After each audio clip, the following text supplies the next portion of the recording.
Alright, this video has one goal, which is to have a shortcut way of figuring out the sum of a geometric series. So here's a geometric series where each successive term is 1/2 times the previous term. And I want to know what the sum is. But of course, I don't want to just solve this problem. I want to solve the general problem of the sum of a geometric series. And remember, what defines a geometric series is each term is a constant multiple of the previous term, and I'm using r for that. So I take my first term and I multiply by r, and then I multiply by r again, and so on. And the reason I have n minus 1 out here is the same as in the arithmetic series video. This is supposed to be n terms total, so if I have n terms but I start off with no r's, how many times do I multiply by r to get up to n? And the answer is n minus 1. And if that's still confusing, I would recommend go back and watch that and think that same issue through in like the 2 or 3 videos where we've talked about it before. Alright, so to solve this, there's a trick that's sort of like the Gauss trick, only it's a little bit less obvious, which means it's more clever, so that's a great thing. Alright, so just like in the Gauss trick, I want to start with 2 identical copies of my geometric series. This is not supposed to be a hat on top of the r, this is supposed to be an r to the power of n minus 2. I realized that it was going to be helpful for me to have the term before the last term, so that's why I wrote that there. But these are both supposed to be the same. Okay, so in the Gauss trick, we reordered the terms so that way when we added things together, we could condense all of them using multiplication. And the reason that was a good idea is the whole goal is to be able to take this sum that involves a ... and be able to write it without using the ... Unfortunately, the same trick that we used for the Gauss trick won't work here, because if we were going to reverse the terms and add them, all the pairs wouldn't end up being the same. So instead, we're going to use another trick whose end result is going to be that we can rewrite this sum without the ... And here's the way the trick goes. Let's take the second copy and let's multiply both sides by r, where r is this constant multiple. So on the left-hand side, we've got r times s. If I'm going to multiply this entire thing by r, I can distribute the r so that every single term is multiplied by r. So that's going to give us a1 times r. If I'm going to multiply this by r, it becomes squared. If I multiply that by r, it becomes cubed. If I multiply this by r, it becomes n minus 1. And if I multiply that by r, it becomes n. Okay, so now let's subtract. And you'll see that a very clever thing is going to happen. So I've got, on the left-hand side, s minus rs. Let me go back to the black color. So s minus r times s.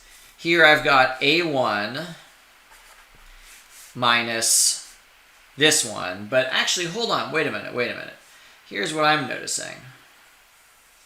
Oh, see that? So a1 is just left over. But here I've got a1r, and then here I'm subtracting an a1r, so those cancel. And then I've got an a1r squared, and that cancels here. And then the next term here would be a1r cubed, so it would cancel. And everything cancels all the way up to the last term. a1rn minus 1 cancels with this a1rn minus 1. And so then left over is a1 r to the n. So that was the clever way that we eliminated the ...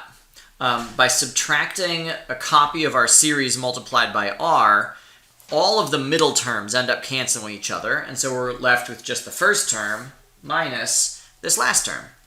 So what are we trying to solve for here? We want to solve for s, so let's factor the s out.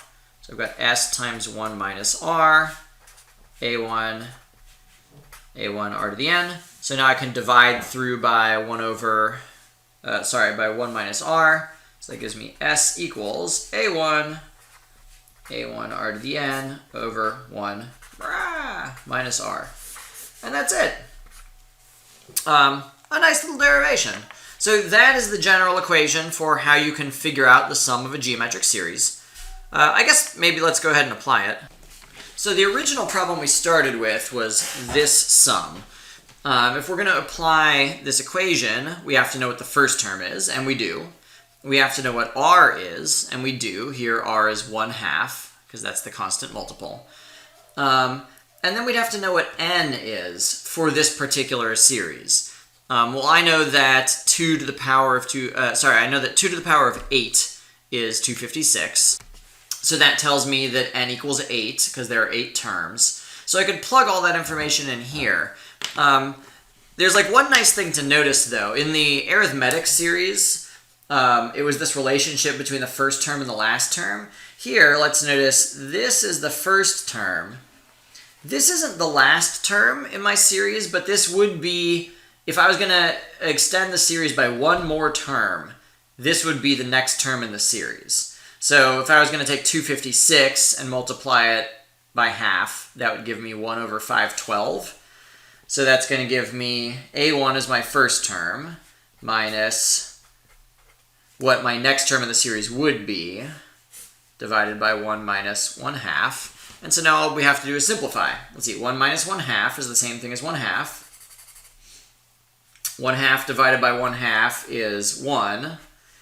Then 1 over 512 divided by 1/2 is the same thing as if I multiplied it by 2. So that would be minus 1 over 256. And if you imagine rewriting 1 as 256 divided by 256, I'd have 256 minus 1 is 255 over 256. Although really, I'd feel perfectly fine if you wanted to leave your answer like this. I'd prefer not like this. I think you should simplify this a little bit, but that would be okay. All right, I hope this was helpful.